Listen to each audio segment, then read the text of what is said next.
तो आज है 19 जनवरी 26। ये वैसे पार्ट 2 है। मैंने पहले पार्ट 1 बनाए, वो अपलोड कर दिया। तो दोस्तों, मेरी कोई सुनने वाला नहीं है। मैं किसी को बातें नहीं बता सकती, तो यहाँ पे कभी कुछ मतलब बताना होता है ना कुछ, तो रिकॉर्ड कर लेता हूँ। नहीं परवाह देखे या ना देखे, कोई एक व्यू आया था। हाँ। कोई तो है सुनने वाला, अच्छा लगा। वेल, तो जैसे मैंने पहले बताया था, मेरा नाम ध्रुव है। और मैंने ये नोटिस किया कि स्टार्टिंग में थोड़ा इंट्रो देना चाहिए, क्योंकि हर कोई हर वीडियो नहीं देखता, तो पता लगे ना कौन कौन सा इंसान है। तो मेरा नाम ध्रुव है और मुझे कुछ बड़ा क्रिएट करना है। अपना नाम का एक एम्पायर पूरा बिल्ड करना है। छोटी मोटी मीडियोकर लाइफ नहीं जीनी। तो 12th में हूँ मैं अभी, और आगे डिग्री नहीं करने वाली थी, एक चीज़ में डिप्लोमा करने वाली हूँ। पहले मैं एग्रीकल्चर करने वाली थी, पर अब कुछ ऐसा मुझे हाथ लग गया, तो मुझे वो भी नहीं करनी। मैं बस एक डिप्लोमा करने वाली हूँ फोटोग्राफी में, और बाकी जो भी चीज़ें मुझे सीखनी है वो मैं ऐसे ही सीख लूँगी। तो अभी मैंने जब सुबह फ़ोन किया था, पहले वीडियो में बात दर्ज है कि मतलब मुझे जानना था, क्योंकि 12th में मैंने अभी तक कुछ पढ़ा ही नहीं कि मैं 12th में हूँ साइंस से। तो बस ये जानना था कि मतलब कुछ जैसे कि वो था ना 3 इडियट में राजू। अब हम उस समय पर हम हंसते थे उस पर now we understand him, at least me. तो मैंने उनको फ़ोन किया कि भाई जानने के लिए, थोड़े बहुत कुछ बताया नहीं। उन्होंने अपॉइंटमेंट लिख लिया, अब जाना है वहाँ। तो जाना है अभी। मुझे नहीं पता, लोकेशन है मेरे पास, पर मुझे नहीं पता अब मेरा आगे का सफ़र कैसा होने वाला है। मुझे आगे क्या करना है इसकी थोड़ी बहुत क्लैरिटी आ गई है, पर पता नहीं मेरा ये मंजिल, जो ये सफ़र जो मैंने शुरू किया है, वो कैसा जाएगा। क्या मेरे डिसीजन जो भी मैं अभी ले रही हूँ सही है या गलत। डर लग रहा है, मतलब रिस्क ले रहे हैं हम अभी। या तो देखो, अभी रिस्क ले लो और बाद में कुछ अच्छा हो गया तो अच्छी बात है, बट वाट इफ अगर रिस्क जो भी लिया वो गलत डायरेक्शन में रिस्क था, तो सब बर्बाद है ना। तो ये जर्नी स्टार्ट तो अब कर ही दिए, तब इसे रोका तो नहीं जा सकता। और छोटी मोटी लाइफ मिल गई तो जीवन भर का रिग्रेट रह जाएगा। अभी तक मुझे कोई रिग्रेट नहीं, मैंने पढ़ाई नहीं की, क्योंकि अगर वो सब नहीं हुआ होता तो मुझे मेरा पर्पस और वाई नहीं मिलता। वो इन बेकार चीज़ों की वजह से वो मिल गया, तो मुझे पढ़ाई का कोई भी मतलब रिग्रेट नहीं है अब तक का। लेकिन आगे अगर मैंने कुछ नहीं किया तो मुझे रिग्रेट होगा, क्योंकि पहले मैं अंधेरे में तीर मार रही थी। तीर सीधा था, उल्टा था, या कहाँ मार रही थी, क्यों मार रही थी, ये भी नहीं पता था, क्योंकि वो सपने डॉक्टर बनना कभी मेरा सपना था ही नहीं। समाज ने मुझे वो सपना ठोपा था महानता का, और कि सेवा करो। महाभारत या रामायण हम देखते हो तो उसमें भी सेवा को ही सबसे मतलब परम माना जाता है। तो मैंने देखा कि सेवा का बेस्ट उपाय क्या हो सकता है, क्योंकि इंसान है ना, अगर आप रामायण और महाभारत देखें ना, तो आप भी अपने आप को अर्जुन या अभिमन्यु जैसे महान कैरेक्टर की मतलब मान लेंगे अपनी सपनों की दुनिया में, या फिर ऐसे जैसे महान योद्धा की तरह। तो उसमें आप मानेंगे ना, तो उसमें सेवा को ही परम धर्म माना जाता है। क्षमा, सेवा, कर्तव्य। तो पहले आप से क्या करना है, सेवा अंतिम मकसद ये है, ये हमारे धर्म में सिखाते हैं। तो मैंने भी यह किया कि क्या हो सकता है भाई, क्या करना है। सेवा किस प्रोफेशन में की जा सकती है, एक दो हाथ लगाए। वैसे मैंने कुछ ज़्यादा रिसर्च नहीं की थी, क्योंकि नीट के एग्ज़ाम मेरे दिमाग में थी। तो मैंने सोच लिया भाई, मैं डॉक्टर का सोच रही हूँ, तो डॉक्टर में सेवा अलाउड है, मतलब सेवा हम कर सकते हैं। तो ना मैंने मतलब वो तय कर लिया। फिर कर्तव्य कि आखिर हो जा सकता है नीट की एग्ज़ाम, उसके लिए 10th और 12th, इस चक्कर में मैंने 10th तो अच्छे से पास कर लिया। फिर 12th में मुझे रियलिटी समझ आने लगी, क्योंकि मुझे कभी भी जॉब करके आप ज़्यादा से ज़्यादा कितने कमा लोगे। डॉक्टर में आप 10-12 साल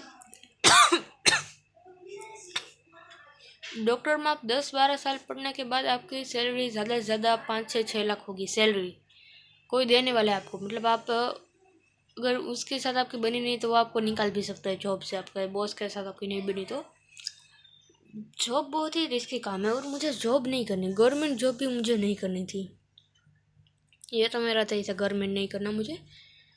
और मैं ये सोच रही थी कि डॉक्टर एक बार यहाँ से मतलब फिर कुछ है तो नहीं मेरी मतलब फाइनेंशियल कंडीशन पेरेंट्स के पास, तो नीट से गवर्नमेंट कॉलेज, देन कुछ टाइम यहाँ बिताने के बाद मैं मेरे मास्टर किसी अदर कंट्री में जाके करूँगी, वर्क वीज़ा या स्टूडेंट वीज़ा के बेस पर उसकी भी अगर आप रियलिटी देखो ना, स्टूडेंट वीज़ा पढ़ाई बर्बादी।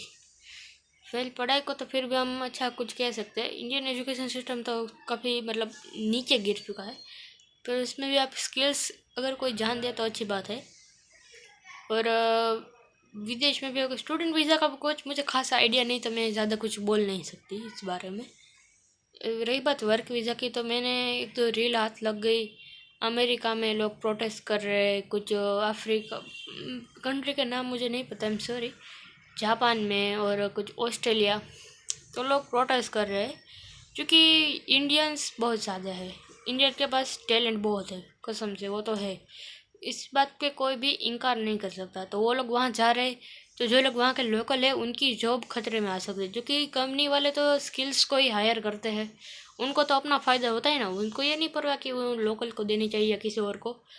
तो इन चक्कर में लोकल को लगा कि अगर कोई दूसरी कंट्री वाले यहाँ आ गए, मतलब ऐसे ही चलता रहा, तो आगे जाके उनके लोकल्स को ही वहाँ पे जॉब नहीं मिलेगी, वो लोग बेरोज़गार रह जाएंगे। तो इन चक्कर में वो लोग प्रोटेस्ट कर रहे हैं उनका कल्चर बचाने के लिए और उनकी जॉब बचाने के लिए। उनकी भी गलत बात नहीं है, इंडिया और पॉपुलेट है तो इसका मतलब इंडिया को संभालना चाहिए, ऐसा तो बिल्कुल नहीं होता, क्योंकि दुनिया सबकी है पृथ्वी पर। विदेश जाके आप उनके भी खतरे बनो, ये भी बुरी बात है। अगर यहाँ पे इंडिया के ये हाल है तो कोई और यहाँ पे अगर आ गया, एक तो पहले से ही बेरोजगारी स्किल्स वाली चीज़ें, मतलब यहाँ पे मेजोरिटी यहाँ कोई नहीं आना चाहता, एंड सेकंड बात कि यहाँ पे अगर कोई आएगा तो स्किल्स वाला आएगा, कोई स्किल्स होगा उस पर्सन के पास, तो यहाँ की कंपनी किसे हायर करेगी, लोकल को। वो ये नहीं देखेगी देशभक्ति की, ये देश के तो इनको लेना चाहिए, वो तो अपनी कंपनी का फ़ायदा लेंगे चाहे यहाँ हो या वहाँ। यानी कि आप वर्क वीज़ा पे अगर कहीं जाए तो उनके लोगों को बुरा लगे, वो लोग प्रोटेस्ट कर सकते हैं। स्टार्टिंग में हो सकता है वो लोग सिर्फ बोर्ड के, अब इंडिया में है तो बोर्ड वाला तो हम इजीली देख लेंगे, क्योंकि हमें यही ट्रेनिंग दी जाती है कि ऐसी चीज़ों को कैसे डील करता है। किसी भी चीज़ में देख लो, कैंडल लेके लोग निकलते हैं, थोड़ा बहुत चीज़ चलती है फिर शांत पड़ जाती है, तो हमें तो यही आता है। और ज़्यादा हमें इससे फ़र्क भी नहीं पड़ता, क्योंकि बहुत ज़्यादा होता है तो फिर क्या होगा, वो लोग मारपीट पे उतरेंगे, जैसे कि नेपाल में जिस ने प्रोटेस्ट किया था गजब वाला, तो हो सकता है वो लोग भी कर सकते हैं। तो आप देखें तो वर्क वीज़ा मतलब आप दूसरी कंट्री में भी जाए तभी नहीं, या इंडिया में तो है ही नहीं, तो आप जॉब की कोई सिक्योरिटी नहीं रही। और मुझे कभी बड़ा करना था, बड़ा, मैं बचपन से मतलब मोटिवेशनल मूवी और ऐसे, पहले मैं बचपन से ही बहुत, कोई दोस्त नहीं था मेरा बचपन से ही। एक थी वो मुझसे 3 साल बड़ी थी, तो वो भी, उसके काफ़ी दोस्त थे, मेरे कोई दोस्त ही नहीं थे ज़्यादातर। मैंने अपना पूरा बचपन बर्बाद सा और अकेलापन में के साथ जिया है। तो अकेला इंसान क्या करता है, मुझे उस समय ऐसी चीज़ें के बारे में पता नहीं था, जैसे लोनलीनेस कहते हैं, अलोननेस, डिप्रेशन कहते हैं, जिन बुली करते हैं लोग, अगर स्कूल में कोई आपको परेशान करता है, मारता पीटता है, या गैंग बना के आपको परेशान करता है, तो उसे बुली कहते हैं। ये चीज़ें मुझे नहीं पता थी, जिन चीज़ों से मैं बचपन से सफ़र हुई थी। अब मूवी देखे, पहले इंडियन मूवी में ज़्यादा से ज़्यादा मतलब लव स्टोरी होती है, कुछ चीज़ें बहुत बेकार होती है, मतलब धीरे धीरे मेरा इंटरेस्ट इन चीज़ों से उठ गया। तो क्या करता है इंसान, अगर तब तक टीवी में तो फिर भी ये जो आता था वो देख लेते थे, कार्टून, मूवीज़, कोई सीरीज़, मतलब सीरियल। तो फिर धीरे धीरे ये बचपन से ये चीज़ें देखी, तो एक टाइम होता है जब इंसान उससे बोरियत फील होती है। तो मैं ऐसे कभी वो सिनेमा में नहीं गई मिडिल क्लास, मतलब फैमिली के पास वो है नहीं, तो मैं ज़्यादा जिद भी नहीं करती ऐसी चीज़ों की। तो फिर तब तक फ़ोन आ गया था, लॉकडाउन। और फ़ोन लॉकडाउन के टाइम मैंने फ्री फायर खेली थी। मैं फ्री फायर में भी कोई अपना एक अच्छा सच्चा दोस्त मेरा नहीं बन पाया। तो है ना, फ़ोन मिल गया था, यूट्यूब देखा। स्टार्टिंग में मैंने वो मूवी एक्सप्लेन करते हैं ना, वो वाली देखनी स्टार्ट की थी, खाना खाते टाइम या कोई भी फ्री पड़ जाता है। फिर धीरे धीरे मुझे कुछ पता चला, तो फिर उसे के ड्रामा या नेटफ्लिक्स कहते हैं। तो फिर मैंने वो देखना स्टार्ट किया। उसमें भी लव स्टोरी वाला ड्रामा मैंने पहले देखे, थोड़ा बहुत मेल पड़ा ना पड़ा, कुछ पसंद आई कुछ ना आए। फिर आज तो मुझे लव स्टोरी वाली चीज़ें नहीं पसंद, पर स्टार्टिंग में पसंद थी। तो मैंने काफ़ी सारे ड्रामा देखे। फ्री में काफ़ी चीज़ें नहीं मिलती, एमएक्स प्लेयर में मिलती थी, पर वहाँ पे बहुत ज़्यादा एड्स आती थी। और गूगल में भी अगर आप थोड़ा बहुत लिंक, आप उसका नाम लिखिए सीज़न एपिसोड इन हिंदी कर देना, अब लिंक्स आ जाएंगे, उन लिंक में से आपको कहीं ना कहीं उस चीज़ वो एपिसोड मिल जाएगा। मैंने ऐसे भी एक दो ड्रामास देखे हैं। उसमें से मेरा सबसे फेवरेट है all of you are dead, एक ज़ॉम्बी सीरीज़ है, बहुत मस्त है, मेरी फेवरेट है। एंड इन चीज़ों के चक्कर में मुझे काफ़ी सारी चीज़ें नहीं जानने को मिली, बहुत कुछ। इन चीज़ों में ये भी भूल गई कि मैं आपको बताने क्या वाली थी, आखिर क्या मकसद था इस स्टोरी स्टार्ट करने का। हाँ, याद आ गया। तो फिर धीरे धीरे उसमें मोटिवेशनल मूवीज़ भी शामिल होने लगी। स्टूडेंट थी चीज़ें, मतलब मूवी का बचपन से शौक था। एक टाइम पर लव स्टोरी मैंने बहुत देखी थी बचपन से, तो एक टाइम के बाद वो बोरिंग लगने लगी, तो वो मैंने गोली मार दी। फिर स्टूडेंट होते हैं, स्टडी हम नहीं कर पाते, या ये कुछ मोटिवेशनल मूवीज़ भी होती है। इंडिया में वैसे काफ़ी स्पोर्ट्स की मूवीज़ होती, शायद मैं प्रोनाउंस नहीं कर पा रही। वो है ना, चक दे इंडिया, छिछोरे, और MS धोनी की वो मूवी आई थी, शीशा सिंह राजपूत ने की थी। मतलब ऐसे कई मूवी है जो मोटिवेशनल बेसिकली प्रोवाइड करती है, चाहे या अनचाहे रीतों से। हिचकी एक मूवी थी, एजुकेशन या मोटिवेशनल बेसिस से हम मूवी देख कह सकते हैं, 12th फेल है, ऐसी चीज़ें। तो मुझे धीरे धीरे इन चीज़ों में इंटरेस्ट आना स्टार्ट हुआ। मतलब मोटिवेशनल मिलता था, अच्छी लगती थी, कोई महान कथा जी रहा है। मैंने तो मतलब यूँ कह लो कि ऐसी कथाओं को हमेशा से देखा था, सुना था, या मैं बुक्स नहीं पढ़ती थी, तो ये तो बोलना गलत होगा कि मैंने पढ़ा था। तो मैंने देखा था या सुना था कहीं ना कहीं से।